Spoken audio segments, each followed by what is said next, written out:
Dios te salve María, llena eres de gracia, el Señor es contigo. Bendita tú eres entre todas las mujeres. Bendito es el fruto de tu vientre, Jesús. Santa María, Madre de Dios, ruega por nosotros pecadores, ahora y en la hora de nuestra muerte. Amén. En el nombre del Padre, y del Hijo, y del Espíritu Santo. Amén. Amados hermanos, al principio de este seminario recordábamos 3 preguntas que Jesús les hace a distintas personas con grandes necesidades. Aquel paralítico que llevaba 38 años postrado, escucha de Cristo esta pregunta que al principio parece extraña: ¿quieres curarte? Luego pregunta a Cristo: ¿qué quieres que haga por ti? Esa pregunta se la hace, por ejemplo, a un ciego, y todo el mundo se da cuenta que él está ciego. Jesús sabe que él está ciego, y sin embargo le pregunta: ¿qué quieres que haga por ti? Esas 2 preguntas las abordábamos en nuestra primera enseñanza. Pero nos falta la tercera pregunta. Y la tercera pregunta es: ¿crees que puedo hacerlo? Es la pregunta que tiene que ver con la fe. Esa fe que abre el mundo de Dios en tu vida. Alguien decía: con el regalo de la fe, con el don de la fe, tú le desatas las manos a Dios para que Él derrame sus bendiciones en ti. Lo cual quiere decir que la persona que no tiene fe es como si le atara las manos a Dios, impidiendo que lleguen los regalos del Señor a nuestra existencia. ¿Cuántas cosas tiene Dios preparadas para los que lo aman? Son incontables. En esta vida ya son incontables, y por supuesto en la eternidad mucho más, porque dice la primera carta de Juan que nosotros nos llamamos hijos de Dios, pues lo somos. Y añade estas palabras, la primera carta de Juan en el capítulo 2: no se ha revelado todavía lo que somos. Sabemos que cuando se manifieste, seremos semejantes a Él, porque lo veremos tal cual es. De manera que ya en esta vida, Dios tiene incontables regalos para nosotros. Pero nuestra falta de fe es como si le atara las manos a Dios, porque Dios es respetuoso. Dios no va a aplastar, Dios no va a pasar por encima de tu voluntad, Dios no va a pasar por encima de tu sí o de tu no. Por eso todos conocemos también aquel pasaje del Apocalipsis: estoy a la puerta y estoy llamando, estoy a la puerta y llamo, si alguno me abre. Dios no va a aplastar tu voluntad, Dios no va a aplastar tu decisión. Ese no es Dios. Dios respeta lo que Dios creó. Si Él te dio una voluntad, esa es obra suya. Dios respeta lo que Dios creó. Pero la verdad es que muchos de nosotros hemos llevado una vida que no es la que Dios quería, porque Él quiere llenar de regalos nuestras vidas. Ahora, hay que aclarar muy bien cómo es esto de los regalos, porque los regalos de Dios no necesariamente son lo que a nosotros nos apetece, lo que a nosotros nos gusta. Aquí también tenemos que recordar un pasaje que ya mencionábamos de la carta de Santiago. Dice Santiago Ustedes piden y no reciben porque piden mal. Ustedes piden para satisfacer sus caprichos, sus concupiscencias. Cuando decimos que Dios tiene un torrente de regalos para nuestra vida, no estamos diciendo que Dios tenga para nosotros complacencia en todos nuestros caprichos. No. Como un buen papá, como una buena mamá, Dios sabe qué es lo que necesitamos. Y a veces el no de Dios también es un regalo. Las puertas que Él abre son un regalo, pero las puertas que Él cierra también son regalo. Y precisamente junto con el don de la fe, Dios nos da la luz para ir descubriendo cómo lo que sale según nuestro querer era regalo suyo, pero lo que sale en contra de nuestro querer también es regalo suyo. Lo cierto es que Dios quiere darnos incontables regalos, y la fe es la que abre ese torrente de su generosidad en nuestras vidas. Cristo habló varias veces sobre el poder de la fe. Por ejemplo, dijo en otra ocasión: como sea tu fe, así van a ser las cosas que te van a suceder. Y en otra oportunidad dijo: tu fe te ha curado. Y en otra oportunidad dijo la famosa frase que los carismáticos conocemos muy bien: si tuvieras fe como un granito de mostaza. De manera que Cristo nos invita a que tengamos fe, a que crezcamos en la fe, a que nuestra fe sea robusta y constante. Pero el don de la fe tiene que abrirse paso en nuestra vida, porque de alguna manera la fe va en contravía de muchas propuestas del mundo. ¿Por qué decimos estas palabras? Porque continuamente el mundo nos está poniendo delante un diccionario. Yo lo llamo un diccionario. El mundo tiene su propio diccionario. Por ejemplo, el mundo te dice: tener éxito significa esto. Ese es el diccionario del mundo. Tener felicidad significa esto. Tener amigos significa esto. Tener amor significa esto. Tener alegría significa esto. El mundo todo el tiempo nos está lanzando su diccionario, queriendo meter por nuestros ojos y a lo profundo de nuestro corazón un diccionario. El diccionario del mundo tiene sus propias definiciones. ¿Qué es alegría? ¿Qué es éxito? ¿Qué es salud? ¿Qué es amistad? Y por supuesto, las definiciones del diccionario del mundo no coinciden con las definiciones de Dios. Lo que el mundo llama amistad, muchas veces Dios no lo llama amistad. Lo que el mundo llama felicidad o llama éxito, Dios no lo llama éxito.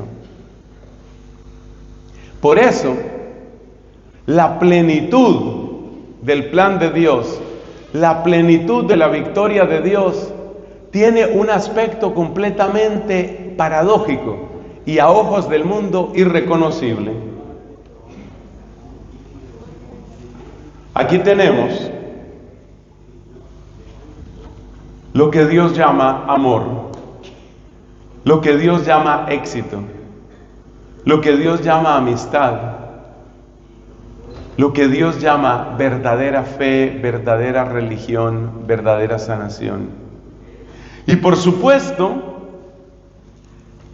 eso que aparece en la cruz de Cristo, eso que aparece en la cruz, no es lo que el mundo valora. Por eso la fe se abre paso con gran dificultad. Decía el apóstol San Pablo a una comunidad cristiana después de que le dieron una paliza brutal al mismo Pablo. Decía Pablo: hay que padecer muchas cosas para entrar al reino de Dios.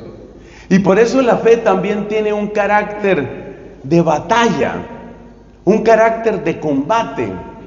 El que tiene fe, de alguna manera tiene que ser un combatiente. Y se cumple aquí lo que dice el libro Eclesiástico, capítulo 2.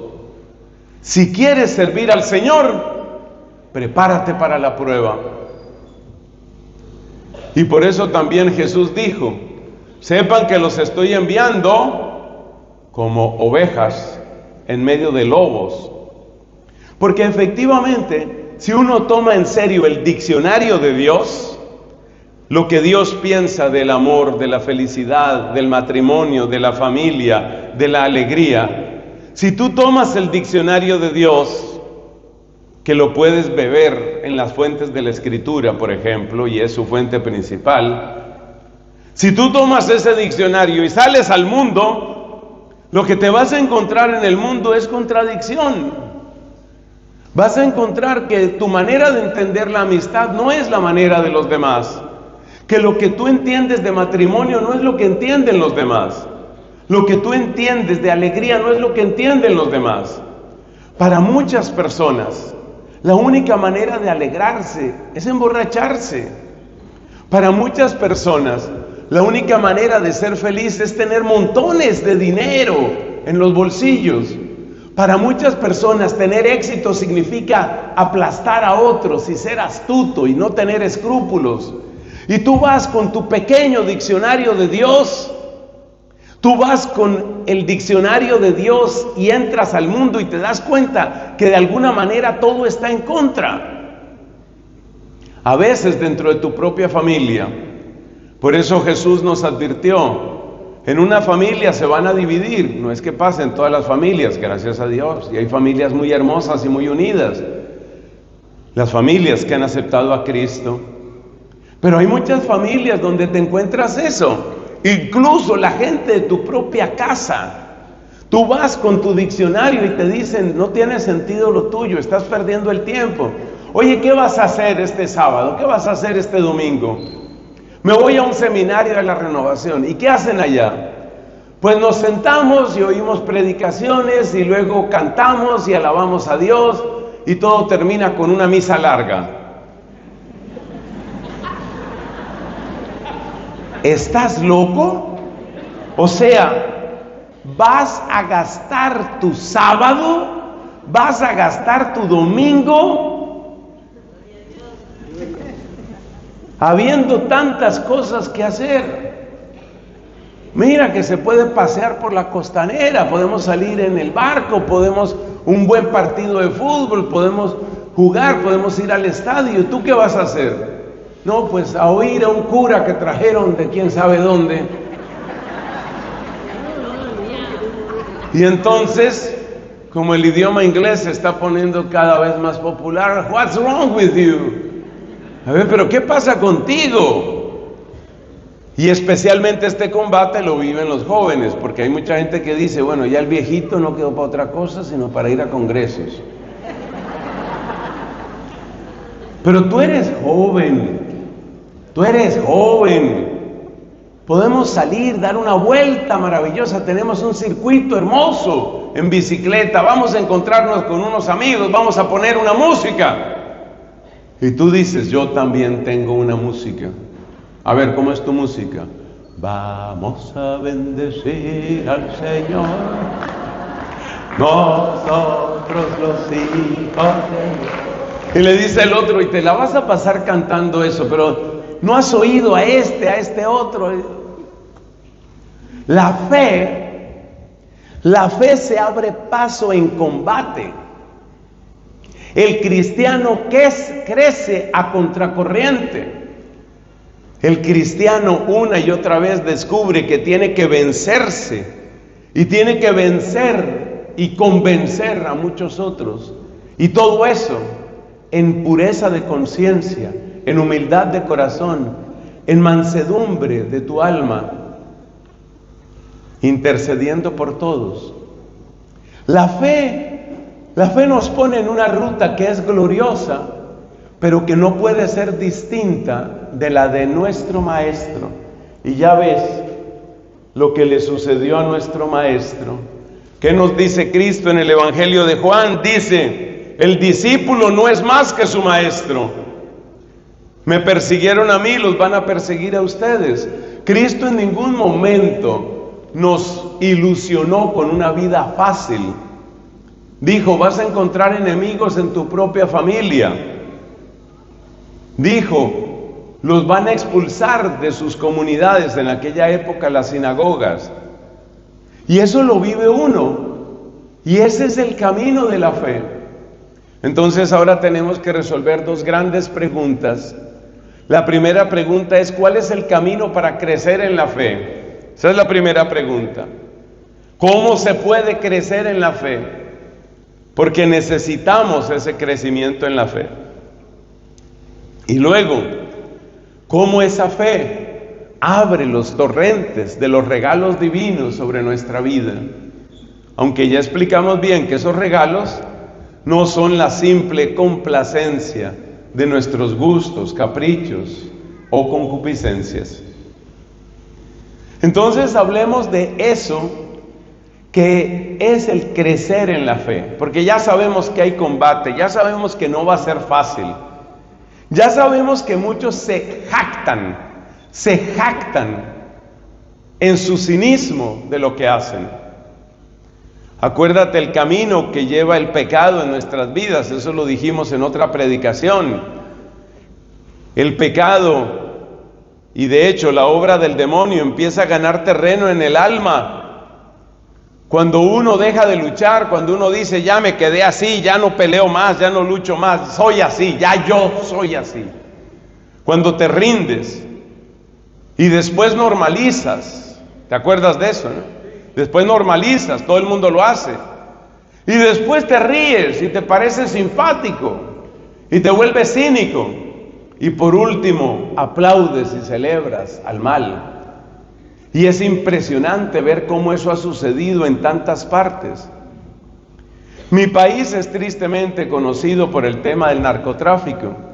Y si tú miras los líderes, qué palabra tan inapropiada, pero es la única que podemos usar para hablar de esos jefes o líderes del narcotráfico. El camino de ellos y de sus seguidores es exactamente el camino de las tinieblas. Dejaron de luchar, normalizaron, se volvieron cínicos.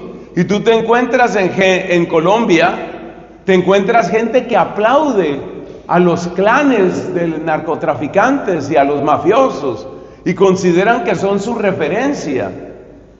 Pues bien, ¿cómo se puede crecer en la fe para vencer todo ese torrente, todo ese alud que muchas veces nos deja sin aliento?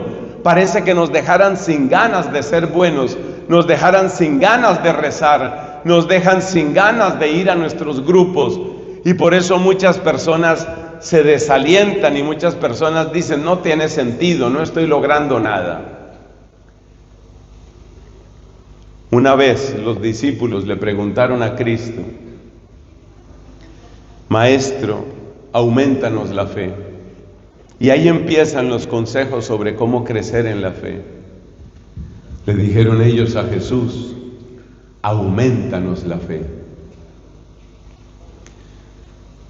Aquí viene la primera clave, porque la respuesta de Jesús fue un poco extraña. Ese fue el momento en el que Él dijo, si tuvieran fe como un granito de mostaza, ustedes le dirían a este monte, arráncate y plántate en el mar, y les obedecería.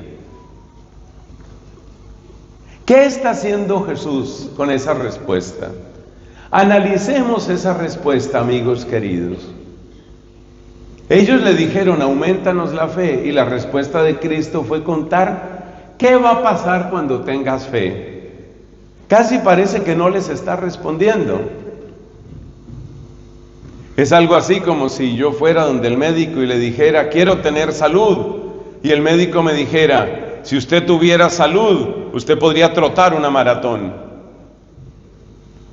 Doctor, pero es que mi problema es que no tengo salud. Pero eso fue lo que hizo Jesús. ¿Qué es lo que quiere Jesús?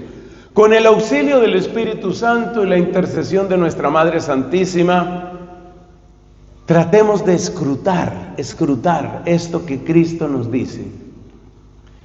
Repito la escena. Ellos le dijeron, aumentanos la fe. Y Cristo les responde, si tuvieran fe, harían esto y esto. ¿Qué está haciendo Jesús exactamente? Casi pareciera, hablando según el lenguaje del mundo, pareciera que se estuviera como burlando de ellos, como diciendo, miren, no tienen fe, pero si la tuvieran, verían ustedes lo que les pasaría. ¿Qué es lo que está haciendo Jesús? Pues yo les cuento que después del tiempo y de oración y de acercarme a grandes predicadores que son los padres de la iglesia, creo que por fin empecé a entender ese pasaje que lo he oído toda la vida. ¿Qué es lo que Jesús estaba haciendo? Yo te voy a decir lo que estaba haciendo. Aumentando el deseo. Primer paso para crecer en la fe, que crezca tu deseo. El santo deseo que dice Catalina de Siena, lo primero es que crezca tu deseo. Hay una historia muy bonita que la cuenta el mismo San Agustín, una historia preciosa que muestra cómo Dios lo primero que hace es aumentarte el deseo. Y ya vamos a ver por qué eso es lo primero y por qué Jesús sí estaba respondiendo y no se estaba burlando de ellos. Es que lo primero, hermanos, es crecer en el deseo. Lo primero es que lo anheles. Lo primero es eso que dice un salmo: abre tu boca y yo la saciaré. Abre tu boca. Ustedes se han dado cuenta, yo creo que es una escena que se da en todas las familias. Cuando un niño pequeño no tiene apetito por cualquier razón, quizás está enfermito, quizás ha comido otras cosas, lo que sea, y entonces estamos hablando de un niño muy pequeño, un infante, y entonces la mamita o el papito le lleva la cucharada de alimento, tal vez la compota, la sopa, lo que sea, le lleva, ¿y qué hace el niño? Aprieta la boca porque no quiere comer. Nosotros hemos mantenido la boca cerrada y apretada a los dones de Dios. Lo primero es, abre tu boca. Lo primero es, llénate de deseo. Lo primero es, anhela.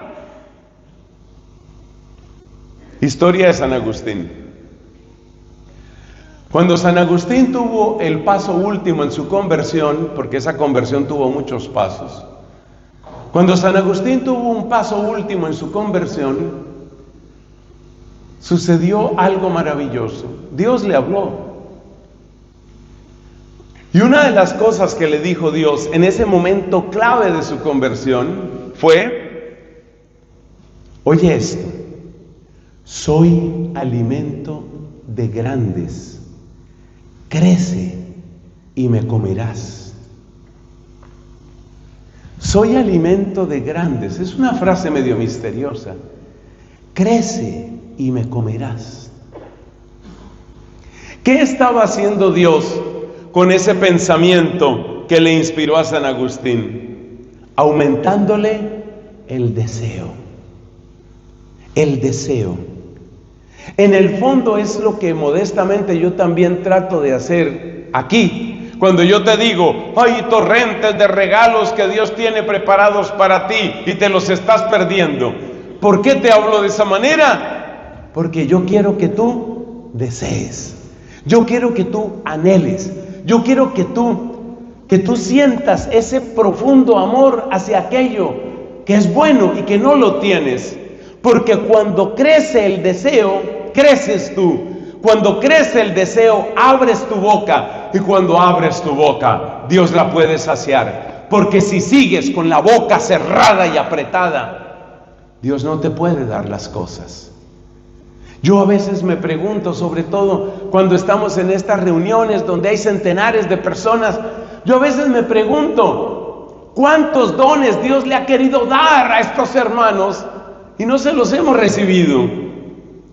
Por incredulidad, por descuido, por ingratitud, por falta de formación, por miedo. Tenemos la boca cerrada, tenemos la boca apretada y Dios, nuestro papá, trae las cucharadas de su amor, las cucharadas de sus dones, trae los regalos de su ternura Pero no entran porque la boca está cerrada.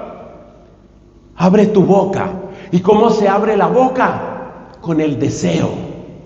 Deséalo, anhélalo, anhela el don de la fe. Ese es el momento en el que tú vas a empezar a abrir la boca. Y en la medida en que crezca tu deseo, crece el espacio que Dios puede llenar. ¿Sabes lo que es el deseo? Es la casa que tú le preparas a los regalos de Dios. Desear es preparar el espacio para todo lo que Dios va a hacer en tu vida. Nuestra amiga de Siena, Santa Catalina, especialmente en los primeros capítulos de su obra del diálogo, habla mucho de esto. Ella lo llama el santo deseo. Y ella dice que el santo deseo es el gran motor de toda la vida cristiana. Que Dios imprima en ti el santo deseo, la conciencia de lo que te estás perdiendo y de lo que le estás quitando a tu familia y al mundo, por esa santidad que Dios quiere darte, pero que tú y yo con la boca cerrada y apretada no le hemos recibido. Tenemos nuestras bocas cerradas. Antes hice la comparación con el niñito pequeño. Muchas veces, por lo menos esa es la experiencia en los niños pequeños que he tenido cerca en mi familia, muchas veces el niño mantiene la boca cerrada y no quiere comer el alimento que le alimenta. ¿Por qué? Porque ha estado comiendo otras cosas. En mi país se usa la palabra chucherías, es decir, pasabocas, cualquier cosita. Y como hemos llenado nuestra boca, como hemos llenado nuestro estómago de chucherías, entonces cuando llega el alimento de verdad, no tenemos hambre. Y entonces llega Dios y dice: mira, te tengo un maravilloso retiro espiritual. No quiero. Hay un curso bíblico magnífico que se está ofreciendo en la parroquia de al lado. No. ¿Por qué? Porque estamos repletos de cosas, de chucherías que nos ha dado el mundo, precisamente para cerrarnos el apetito, para que nuestra boca permanezca sellada. De ahí la importancia física y espiritual de una cosa maravillosa que se llama ayuno.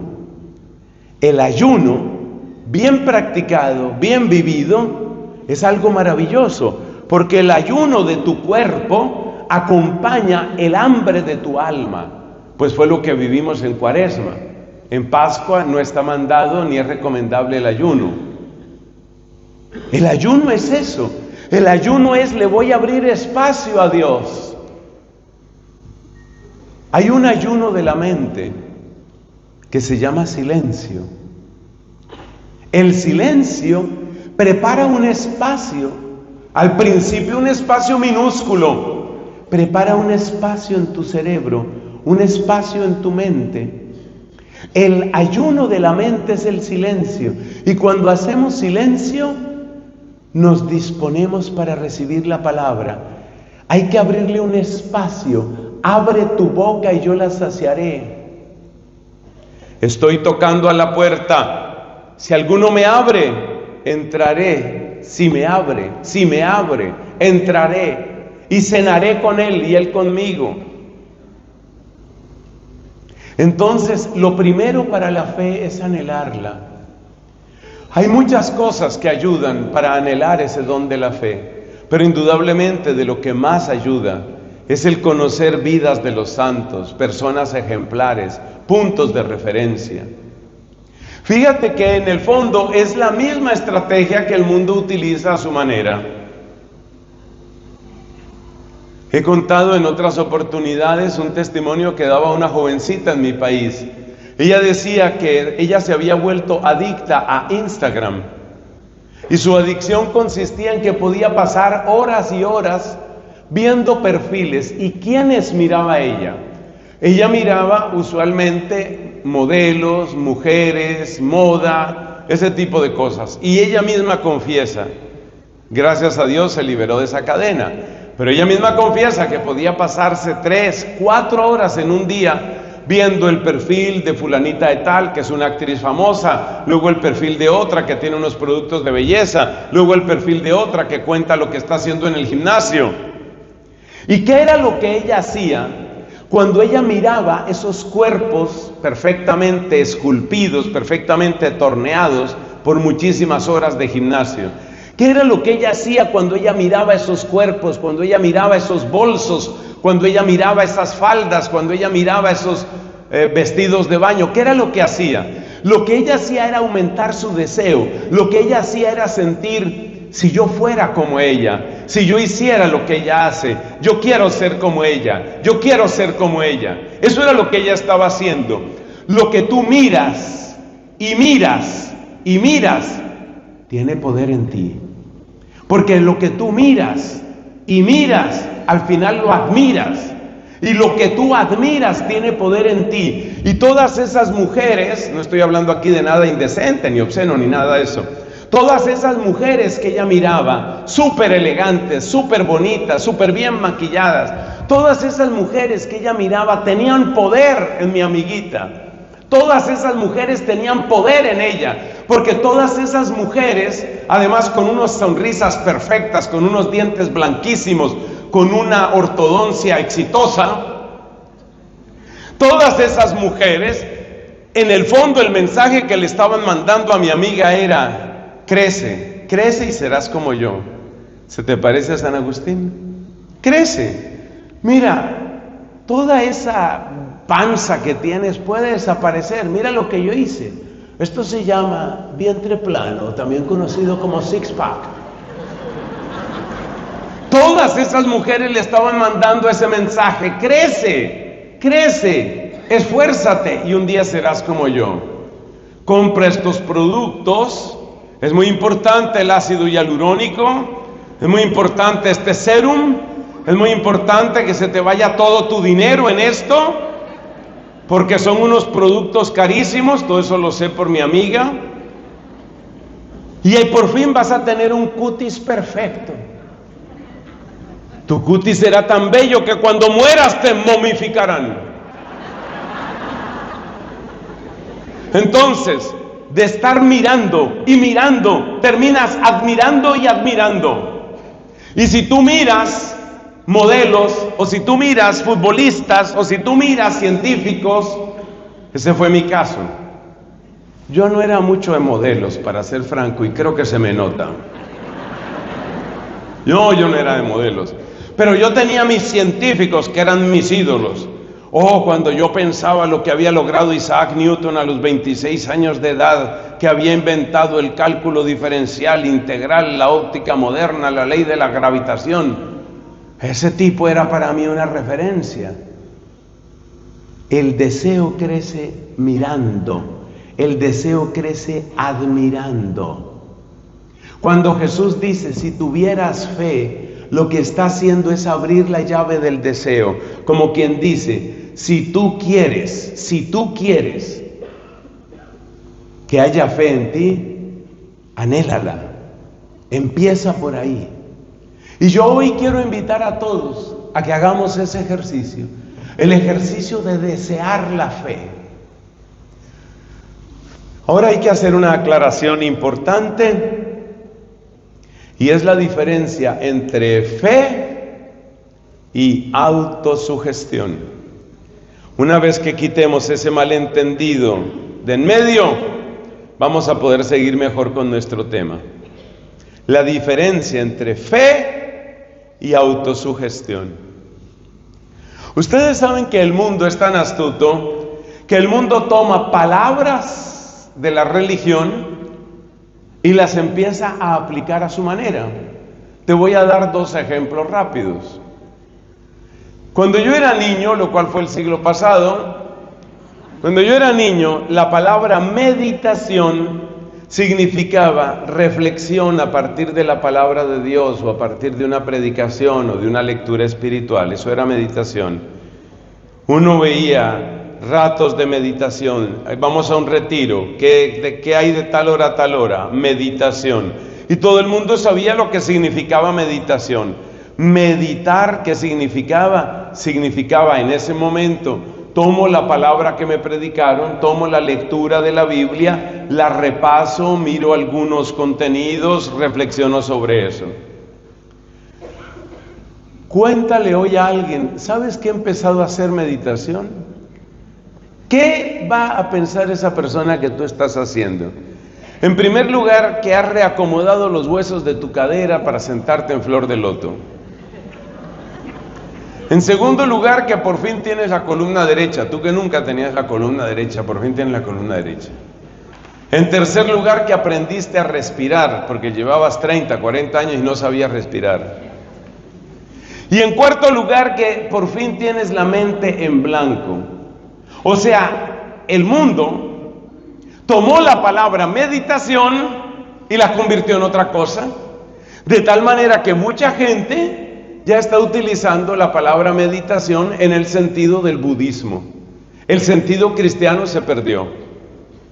El otro ejemplo que te quiero dar, porque es que acuérdate que el mundo tiene su diccionario, ya lo explicamos. El otro ejemplo que quiero dar es la palabra retiro. Cuando yo era joven, la palabra retiro significaba una cosa muy precisa. Retiro era retiro espiritual. Pero resulta que ahora hay empresas que están haciendo retiro. Hay partidos políticos, por lo menos en mi país, que hacen retiro. Y yo como quisiera que hicieran verdaderos retiros. Seminarios también. Y seminarios, gracias. Entonces toman la palabra retiro y la palabra retiro se volvió otra cosa. Retiro es una reunión de varios días en un lugar apartado, normalmente una finca súper cómoda, una hacienda súper bella, donde están reflexionando, por ejemplo, sobre el futuro del partido. Por ejemplo, están pensando, oye, ¿qué parte no nos hemos robado? Cosas así, bueno. En todo caso, hermanos, el mundo tiene una gran capacidad de tomar ciertas palabras y darles la vuelta. Y eso ha sucedido con una palabra que en griego se dice pistis, en latín se dice fides y en español se dice fe. La fe se volvió autosugestión. Y por eso se empezó a utilizar el sustantivo fe y se empezó a utilizar el verbo creer para todo. Sobre todo, la frase más repetida, no me crean a mí, utilicen su buscador preferido en internet, creer en. O tomen el imperativo, cree en. ¿Cuál va a ser la palabra que sigue? Cree en, exacto. Cree en ti, cree en tus sueños, cree en tus anhelos, cree en tu proyecto. Y entonces entrevistan a una persona exitosa. Bueno, estamos aquí entrevistando a este famoso cantante. ¿Usted qué siente después de que el estadio más grande del país se ha llenado? Ha sido un éxito total. ¿Usted qué mensaje tiene para los jóvenes de Argentina en este momento? Los micrófonos son suyos, querido cantante, díganos por favor. Y entonces dice, bueno, dice el supercantante, bueno, ¿qué te podré recomendar? Vos tenés que creer en ti, vos tenés que creer en ti. Y eso nos lo repiten por todas partes. Tengo que creer en ti, tengo que creer en mí y creer que sí puedo. Y la fe se vuelve autosugestión. Entonces la gente se empieza a encerrar en sí misma, en que yo tengo que creer que puedo. Yo tengo que creer que puedo. En mi país hay un chiste malo que lo voy a contar aquí. ¿Para qué? Para fortalecer mi personalidad. Que resulta que hay un señor que le dijeron esto del cree en ti, ¿no? Y le dijeron, mira, usted lo que tiene que hacer para vencer las dificultades es, usted se repite una frase que lo empodere. Esa es otra, el empoderamiento. Usted tiene que repetir una frase que lo empodere. Por ejemplo, si usted tiene que entregar un trabajo que es difícil, que es exigente, usted tiene que repetirse una frase como si fuera un mantra. ¿Te suena la palabra mantra? Ya nos metieron la palabra mantra, la palabra karma, ya estamos aquí a punto de empezar a invocar a Shiva, ya no sé quién.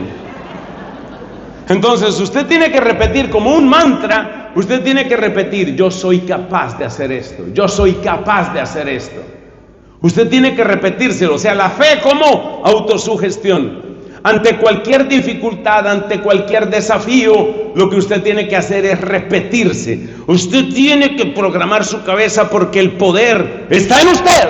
El poder está en usted. El poder está en su mente. Usted lo que tiene que hacer es repetirse. Usted lo que tiene que hacer es programar su mente. Y usted tiene un potencial maravilloso en su mente, porque usted puede, porque usted lo va a lograr, porque usted tiene el poder, porque usted es Dios. Hacia allá va eso. Es el endiosamiento de la mente humana. Bueno, pero ese todavía no da risa, ¿no? Ese no es el chiste. El chiste es que este hombre empezó a aplicar esa técnica. Le tocaba entregar un trabajo difícil y él decía: yo soy capaz de esto, yo soy capaz de esto. Cuando iba al gimnasio decía: yo puedo lograr esto, yo puedo lograr esto. Y así, y como era un tipo de temperamento más bien explosivo y resultaba de pelea con una cantidad de gente, entonces él se decía a sí mismo: yo soy más fuerte, yo soy más fuerte. O sea, él se autoprogramaba, él tenía esa fe grande, porque el poder está en mí, el poder está adentro de mí. Eso es lo que ha hecho el mundo con la palabra fe. Entonces estaba una vez en una discoteca o en algún lugar así, se encontró con un tipo que medía 2 metros 5 centímetros y que pesaba 155 kilos de puro músculo. Y entonces él empezó a decir: yo soy más fuerte, yo soy más fuerte, yo soy más fuerte. Pero al final dijo: yo corro más rápido. Entonces,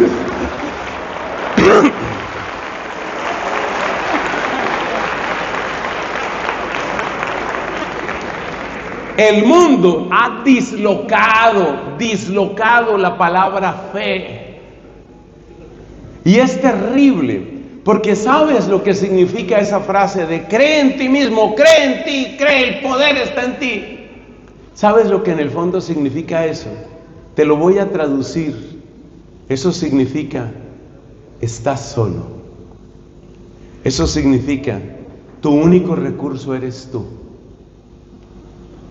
Si la persona tiene más o menos recursos interiores, mentales, emocionales, si la persona tiene esos recursos, ¿le puede funcionar? Sí, sí le puede funcionar. Claro que sí. Pero si la persona se queda corta en sus recursos emocionales, y si finalmente se da cuenta de que no logra lo que quisiera, ¿qué crees que va a pasar con esa persona? Van a suceder 2 cosas espantosas que las estamos viendo en nuestro tiempo. Una se llama depresión y la otra se llama, por ahí la van a decir, suicidio. Claro, es la culminación de la depresión, pero distinta de la depresión, pero también un mal mental muy frecuente hoy: ansiedad.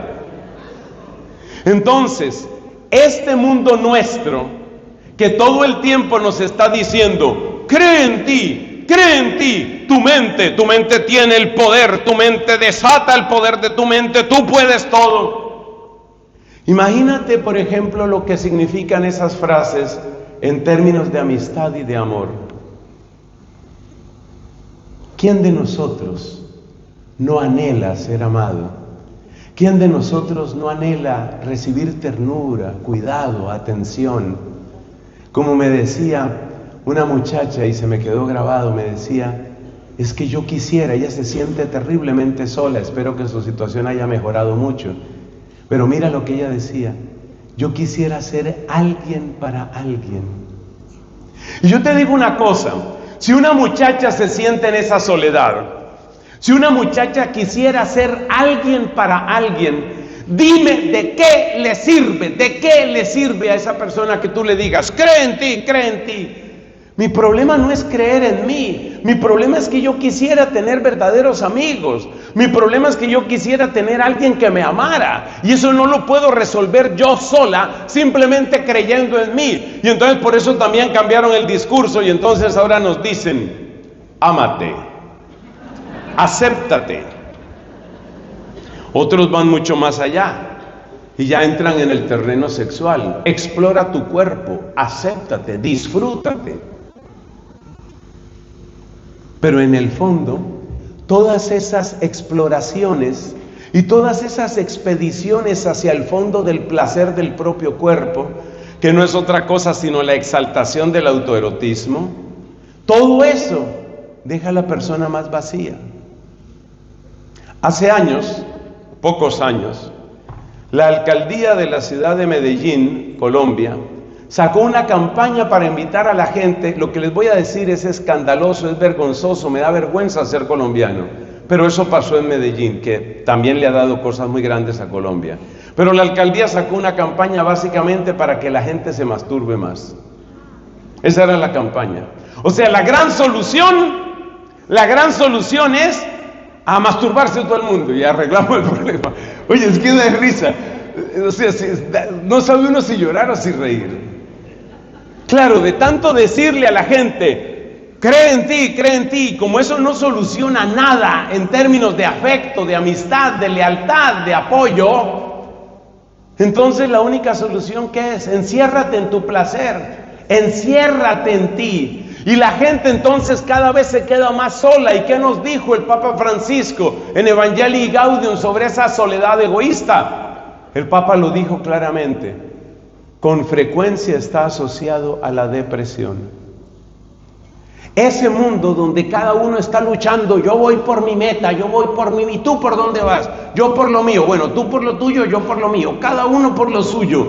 En el fondo es una espantosa soledad. Y de esa soledad, que no es soledad para estar con Dios y volver luego con amor al prójimo, de esa soledad, ¿qué es lo que sale? Una infinita tristeza. Y de esa soledad, ¿qué es lo que sale? Un miedo terrible al futuro. ¿Y cómo se llama ese miedo deforme, informe hacia el futuro? Se llama ansiedad. ¿Y cómo se llama esa tristeza? Se llama depresión. Y el mundo se está muriendo de ansiedad y depresión. No sé cómo esté la cosa en Argentina, pero en mi país están detectando principios serios de depresión en niños de 8 años, en niñas de 8 años. Están detectando crisis de ansiedad en chicas de 12 años, ansiedad en chicas de 12 años. Entonces es para que nos demos cuenta, amigos queridos, a dónde conduce ese camino de cree en ti, cree en ti, cree en ti. Entonces va a decir alguien: pero es que yo tengo que valorar lo que yo tengo. Amén, amén, claro. Pero aquí es donde entran los grandes santos, como mis amigos San Agustín, Santo Tomás, Santa Catalina. Si tú exploras lo que tú tienes, si tú valoras lo que tú tienes, la única conclusión a la que puedes llegar es lo que dijo San Pablo: ¿qué tienes que no hayas recibido? Y por eso hay que romper ese lenguaje de que me voy a encerrar en mí, y me voy a encerrar en lo que yo quiero, y me voy a encerrar en mis propósitos, y voy a luchar por mis metas, y tal vez voy a morir en el intento. Y hay gente que muere en el intento y muere sola, Hay que vencer ese malentendido. La fe no es autosugestión. La autosugestión es una deformación de la fe. Yo sí quiero que tú tengas una alta autoestima, pero es que hay una versión cristiana y católica de la autoestima. ¿Sabes cuál es? Yo me quiero porque me sé amado. Esa es. ¿Y me sé amado por quién? Por Dios mi Padre.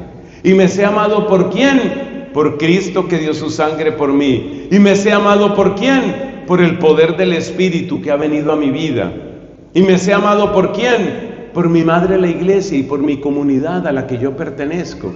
Entonces, como yo me sé amado, como yo me siento amado por el Padre, el Hijo, el Espíritu Santo, por la iglesia del cielo y de la tierra, por mi comunidad, mi grupo, donde yo estoy, participo y soy alguien, como yo me sé amado, por supuesto que me siento amado, por supuesto que me siento gozoso, por supuesto que sé que soy precioso, y tú eres preciosa, tú eres precioso, pero tú eres precioso por eso, porque has recibido ese amor.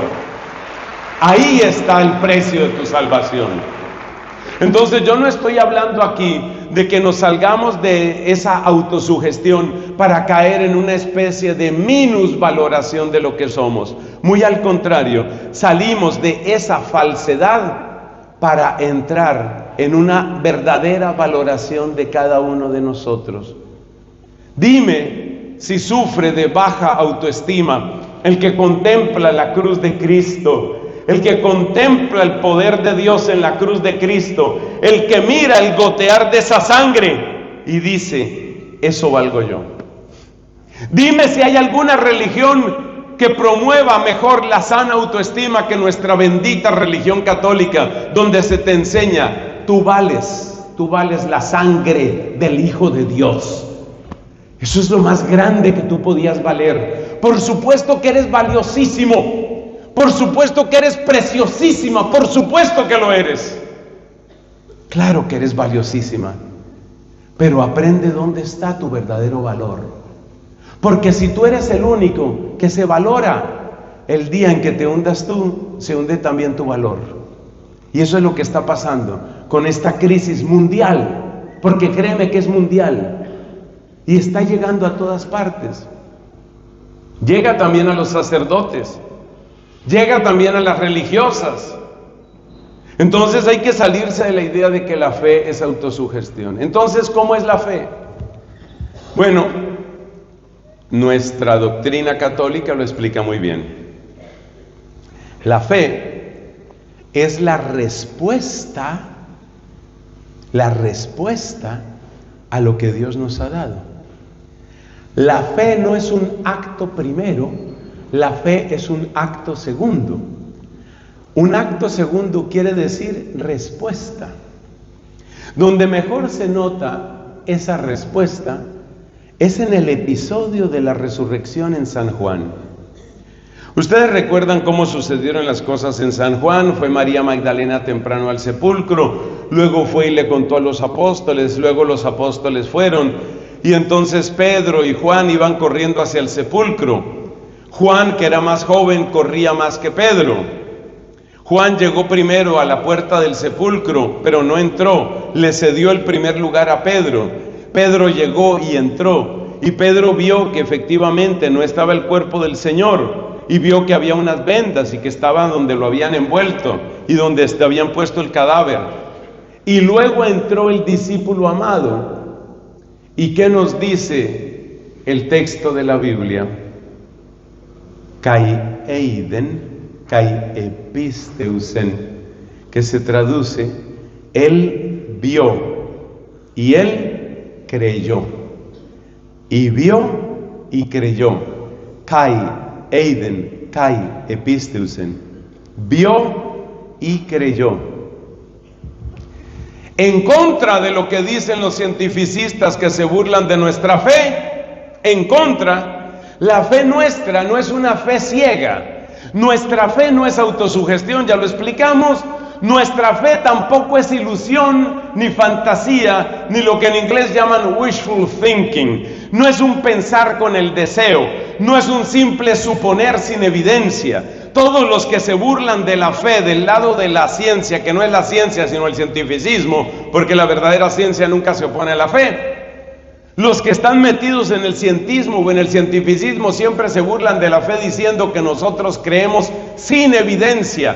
Por Dios santísimo, vayan al Evangelio y lean lo que es la fe. La fe no es afirmar sin evidencia. La fe es dejarse vencer por la evidencia que Dios me ha dado. Dios me ha dado evidencia de su amor. Dios me ha dado evidencia de su presencia. Dios me ha dado evidencia de su providencia. Y en la medida en que Dios me ha dado tantas evidencias, vencido por la evidencia, llegó a creer. Esto se nota especialmente en la resurrección. Todos los textos de la Biblia, no solo de los evangelios, todos los textos dejan claro, absolutamente claro, que los apóstoles no estaban dispuestos a creer. Los apóstoles no estaban bien dispuestos ni bien preparados para creer en la resurrección. De hecho, si tú lees Marcos capítulo 16, se nos cuenta que Jesús resucitado tuvo que echarles en cara su incredulidad. Ellos no estaban dispuestos a creer, ellos no estaban preparados ni eran proclives a creer. Fueron vencidos por la evidencia. Entonces, ¿cómo crece uno en la fe? Uno crece en la fe primero anhelándola, lo del deseo. Segundo, distinguiendo muy bien de lo que es fe, de lo que es autosugestión. Y tercero, déjate vencer por la evidencia. La fe no es ciega, a pesar de lo que a veces se puede decir o pensar. La fe no es ciega. La fe parte de ver. Kai eiden, verbo orao en griego, ver. Kai eiden, y vio. Kai episteusen. Pisteuo quiere decir creer, episteusen, el aoristo de tercera persona para decir creyó. Y vio y creyó, vio y creyó. Entonces, ¿cómo crezco yo en la fe? Mira las evidencias del amor de Dios, mira las evidencias de la sabiduría de Dios, mira las muestras de la providencia de Dios en tu vida. La fe no es cierra y aprieta los ojos, porque el que cierra y aprieta los ojos después cierra y aprieta la boca y no le recibe el alimento al Señor. Abre los ojos. Abre los ojos y mira. Claro, por supuesto, no nos referimos únicamente a los ojos del cuerpo. Abre tus ojos, abre tus oídos, abre tu corazón. Encuentra la evidencia. Entonces, ¿la fe cómo crece? La fe crece a medida que yo voy viendo. Eso se llama historia de salvación. La historia de salvación tuya. Cada uno de nosotros, amigos, amigas en Cristo, cada uno de nosotros tiene historia de salvación. ¿Y qué es la historia de salvación? Es el recorrido que el amor de Dios ha hecho en tu vida. Es la manera como han ido sucediendo las cosas y donde está la declaración del amor que Dios te tiene. Entonces, ¿de dónde sale la fe? La fe sale de la historia de salvación. Son 4 pasos, estamos en el tercero. Primer paso, repasemos, tengamos las cosas claras. Primer paso, hay que anhelar, hay que desear. Y hoy, al terminar esta predicación y al hacer la oración, lo que vamos a hacer es desear. Vamos a anhelar, vamos a pedirle al Señor, dame una fe victoriosa. Dame una fe que se abra al poder de tu amor. Dame una fe que se abra al tamaño de tus carismas. Dame una fe que se abra a tus milagros. Porque qué triste la vida del que no cree en los milagros. Yo creo, y estoy seguro que muchos, creo que todos aquí creemos en los milagros. Claro que creemos en los milagros. Decía el Papa Benedicto, bendita sea su memoria y que Dios lo tenga en el cielo. Decía el Papa Benedicto, negarle los milagros a Dios es negar su señorío sobre la creación. Claro que creemos en los milagros. Entonces, primero, anhelar la fe. Segundo, no confundir la fe con la autosugestión ni con esos revueltos. La fe no es eso. La fe no es yo creo en mí, el poder de mi mente que es poderosa. Usted lo que tiene es un cráneo grande, usted no tiene mente poderosa. Tercero, la historia de salvación, lo que Dios ha hecho por mí, el camino que Dios ha hecho conmigo. Por eso, esa práctica bendita que ha estado desde siempre en la renovación carismática, es una cosa fantástica. Esa práctica bendita es testimonios, testimonios. ¿Tú quieres crecer en la fe? Escribe tu testimonio. No en principio o no necesariamente para que lo oigan otras personas. Escríbelo para que lo leas tú, para que veas tu historia, para que veas cómo Él te ha amado. Como decía el gran predicador Luis de Granada, dominico del siglo XVI, el que me trajo hasta aquí no me va a dejar aquí. Tu historia de salvación. La fe no es una apuesta en el vacío. La fe no es suponer sin evidencia. La fe no es proponer sin pruebas.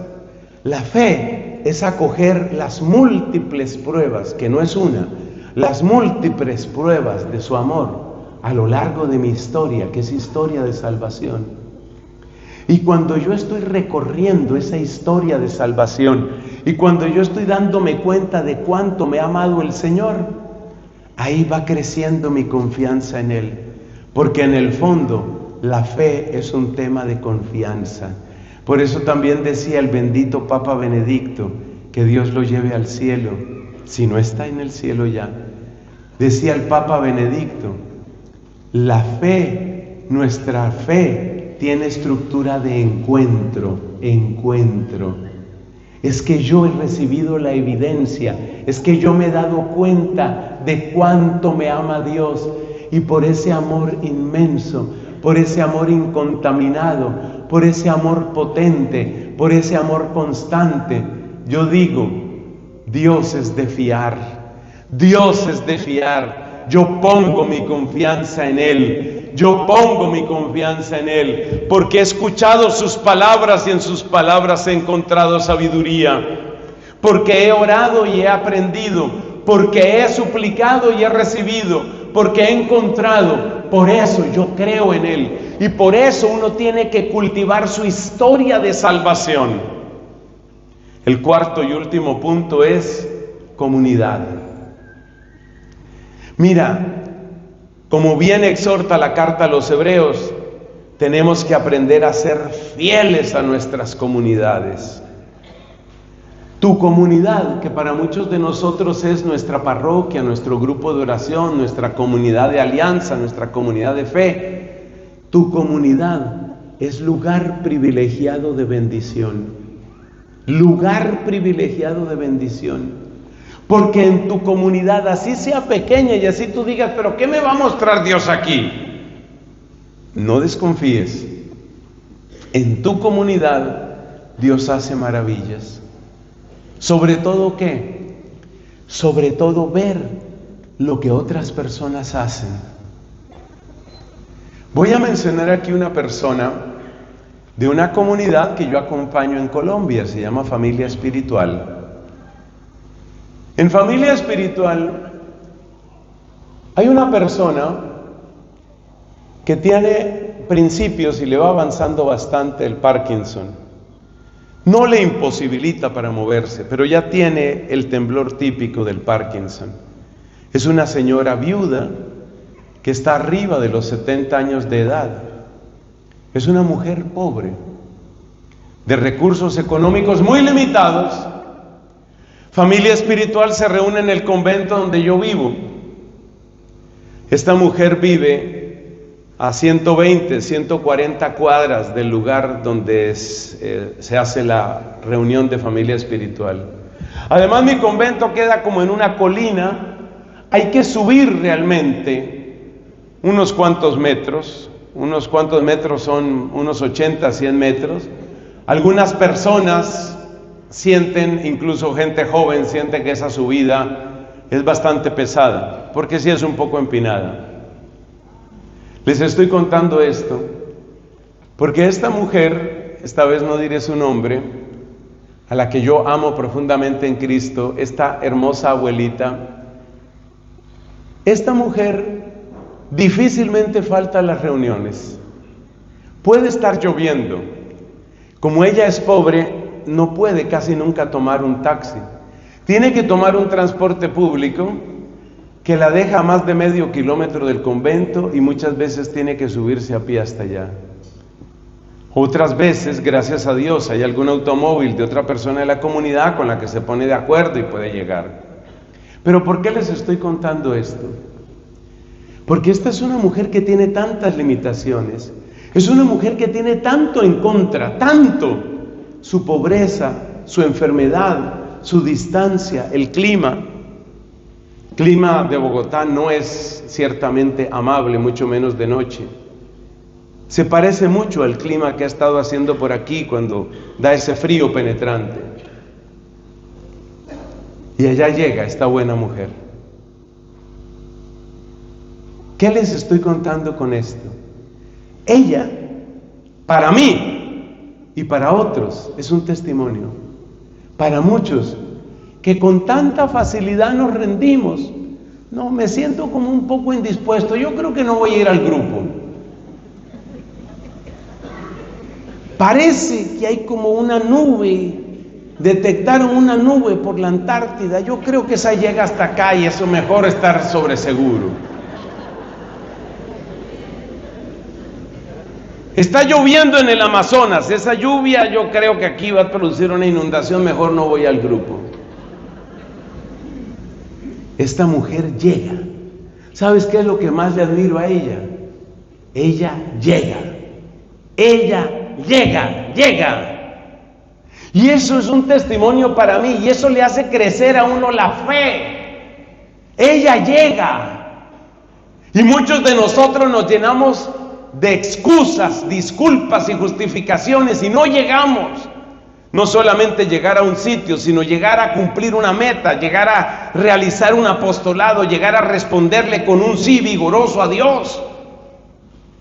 Es decir, la comunidad es el lugar donde otras personas te enseñan, a veces con palabras, a veces con sus actos. Quédate en comunidad. Nosotros en Familia Espiritual tenemos dos testimonios que nos llenan de mucha alegría.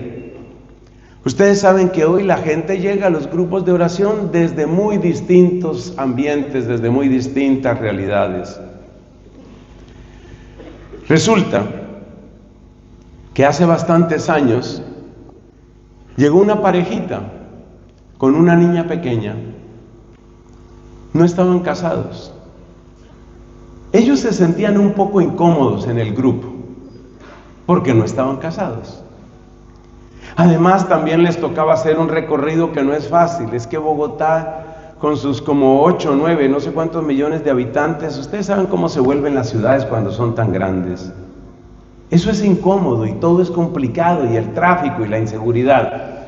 Entonces esta pareja que tenía una niña pequeña, en ese momento esa niña tenía 7, 8 años, decidieron, papá y mamá, que no estaban casados, decidieron dejar de asistir al grupo. Está muy lejos, está muy frío. Estamos cansados del trabajo de la semana y las reuniones son los viernes. No vamos a volver a ir. Pues adivinen quién los evangelizó. La niñita les dijo, vamos. Y tanto insistió. Ustedes saben que hay niñas que son bastante perseverantes. Vamos. Pues siguieron yendo y se casaron. Esa niña a sus 8, 9 años logró el matrimonio de los papás. Nosotros nos hemos encontrado con personas que cuando llegaron a la comunidad estaban practicando el homosexualismo. Siempre, por bondad de Dios, siempre hemos sido respetuosos con todos y cariñosos con todos, pero siempre hemos sido claros sobre lo que la iglesia enseña de la práctica homosexual. Es impresionante ver 2, 3 personas que estaban en la práctica total del homosexualismo, viviendo con pareja del mismo sexo y todas esas cosas, y en este momento caminan con gozo, que eso es muy importante, con gozo en la castidad. Me decía, gloria a Dios, me decía una de ellas, que llevó vida de absoluto lesbianismo durante años y años, me decía una de ellas, yo no estoy segura de que me vaya a casar con un hombre, para ser sincera no creo que suceda, pero sí tengo clara una cosa, yo no voy a desagradar a Dios con una unión que a Él no le gusta, y está en castidad. Entonces, ¿qué pasa? Es posible que muchos de nosotros quizás no sentimos una tendencia homosexual, pero el testimonio de esa lesbiana que ha tenido ese camino de fe, siempre, insisto, siempre desde el respeto, siempre desde el cariño, eso nunca se le ha negado a nadie, pero tampoco les negamos la claridad. Lo que es y lo que no es, siempre, siempre, con cariño, pero con mucha claridad. Entonces tenemos historias maravillosas. En un retiro que hicimos de comunidad, comentaba un hombre, un señor casado, porque la pregunta que surgió es, bueno, ¿qué ha hecho Familia Espiritual en tu vida? Y este hombre que todos lo conocíamos, un hombre más bien tímido, un hombre más bien serio, dijo, yo quiero tomar la palabra. Entonces se le dio el micrófono y este hombre que todos lo conocíamos como muy serio, muy puesto, incluso un poquito, podríamos decir, hosco, pero no, es solo timidez, no es otra cosa. Este hombre tomó el micrófono y dijo, sin mi comunidad yo no tendría hoy matrimonio. Por supuesto, este que les habla no es casado, pero para mí oír eso, ¿me aumenta qué? ¿Me aumenta? La fe. Quédate en tu comunidad, alimenta tu comunidad y aliméntate de tu comunidad. Ahí va creciendo la fe, ahí vas aprendiendo el poder de Dios, ahí vas conociendo lo que Dios hace, ahí lo vas a conocer. Ahí terminan nuestros consejos y nos vamos preparando para la oración. Entonces hay que crecer en la fe. Cristo nos pregunta, ¿crees que puedo hacerlo? ¿Crees que puedo sanarte? ¿Crees que puedo liberarte? Y nosotros le decimos como aquel papá que tenía un hijo enfermo, Señor, yo creo, pero ayuda a mi poca fe. Y Cristo te responde, sí, sí te voy a ayudar. Y nos ha dado 4 consejos Cristo en esta predicación. Primero, crece en el deseo. Segundo, no te confundas con la autosugestión. Tercero, recuerda la historia de mi amor por ti. Y cuarto, no te apartes de tu comunidad. Si tú y yo seguimos ese camino y en comunidad nos vamos formando y vamos sirviendo y vamos evangelizando, como decía uno de los congresos misioneros que se hizo en Latinoamérica, los llamados COMLA, como se decían en ese congreso que me parece que se celebró en Perú, la fe crece cuando la das, cuando evangelizas, cuando desde tu comunidad evangelizas, la fe crece. Quiero que tengamos hambre de fe, ganas de fe, anhelo de fe, y Dios hace sus maravillas. Y Dios hace sus maravillas. Vamos a ponernos de pies, por favor. Vamos a crecer en la fe. Vamos a crecer en la fe.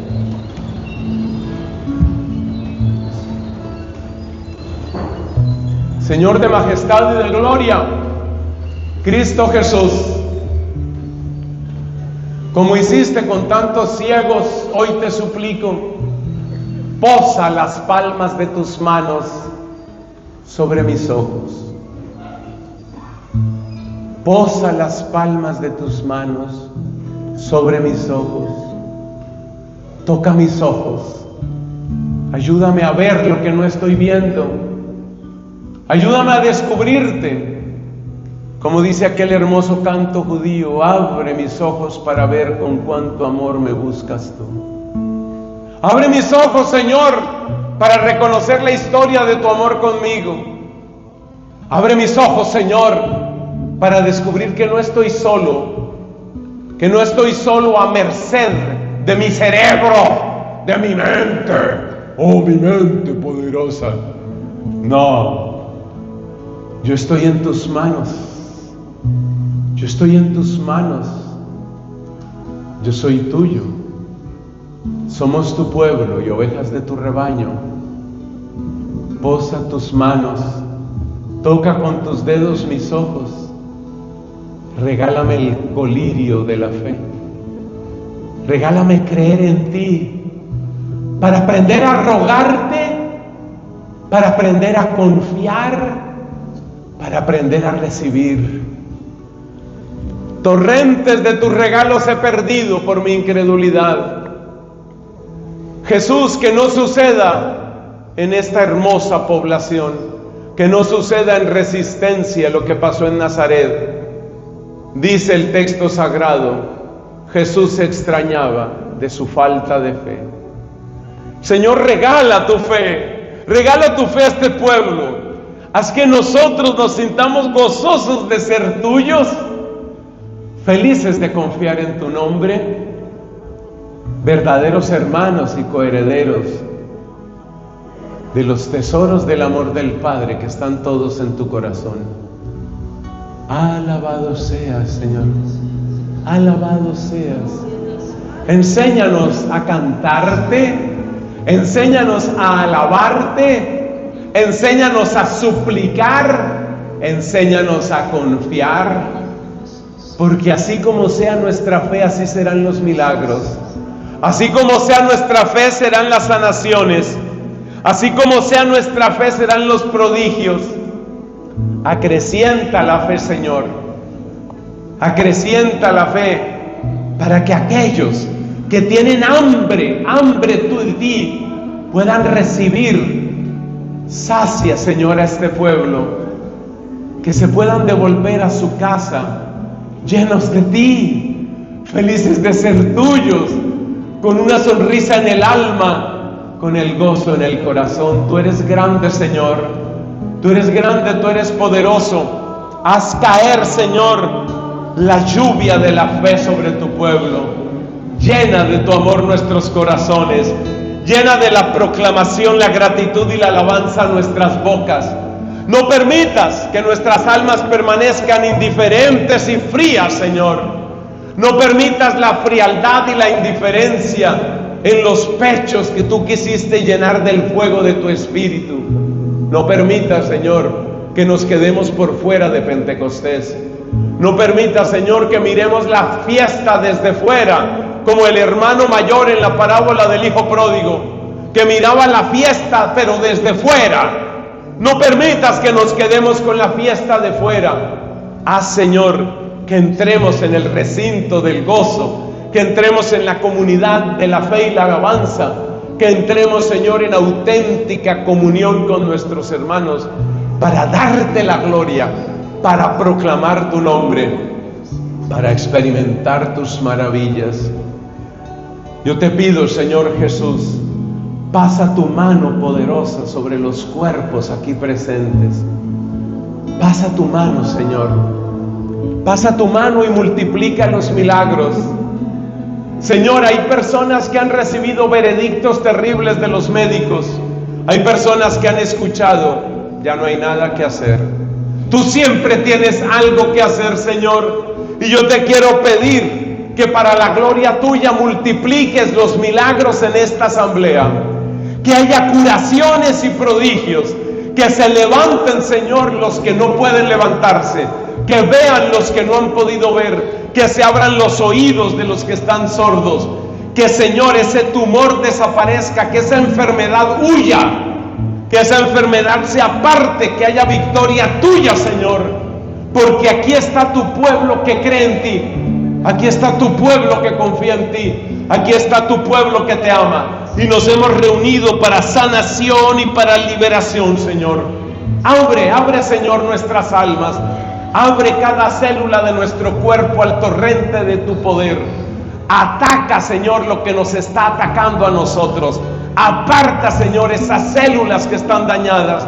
Sana, Señor, esos tejidos que están enfermos. Toca, Señor, esos corazones que están sufriendo. Llega, Señor, a ese órgano que está enfermo, que está inflamado, que está infectado, que padece un tumor. Llega, Señor. Llega, Señor. Aquí estamos creyendo en ti. Hoy te estamos repitiendo con Santa Faustina Kowalska y con Santa Margarita María. Hoy te estamos repitiendo: Jesús, yo confío en ti. Jesús, yo confío en ti. Jesús, yo pongo en tu presencia mi enfermedad. Jesús, yo pongo en tu presencia mi depresión. Jesús, yo pongo en tu presencia mi cansancio. Jesús, yo pongo en tu presencia lo que me aqueja, lo que me duele, lo que me puede, lo que me derriba. Jesús, yo pongo en tu presencia, como Ezequías fue a la tienda del encuentro para poner en tu presencia la carta de Sennacherib. El impío rey Sennacherib llegó con una carta amenazante contra Judá. Y el rey Ezequías simplemente tomó la carta y la llevó ante Dios y dijo: esto dice Sennacherib, ahora habla tú, Señor. Y hoy te invito, hermano, a que tú hagas lo mismo. No somos enemigos de la medicina, estamos agradecidos con los médicos. No somos enemigos de los psicólogos, estamos agradecidos con su especialidad. Pero hoy te decimos: Señor, esto dice la medicina, ahora habla tú. Esto dice el psicólogo, ahora habla tú. Tú sabes, Señor, tú tienes una palabra nueva y fresca. Tú tienes una palabra de amor y victoria. Tú tienes una palabra de consuelo y fortaleza. Tú tienes una palabra de sabiduría y providencia para nosotros. Posa tu mano y haz tu obra. Alabado seas, Jesús, alabado seas. Desde ya estamos alabándote. Desde ya estamos bendiciéndote, desde ya estamos proclamándote, desde ya estamos anunciando tus maravillas, desde ya y en fe estamos proclamando tus milagros, Señor. Alabado seas, Jesús. Grande eres tú, grande es tu nombre, grande es tu poder, Señor. No hay quien se pueda resistir ante ti. La gloria para ti, Señor. La gloria para ti, Señor. Esas manos levantadas, esas voces levantadas, esos cantos al Señor, porque Él es el Rey de la gloria.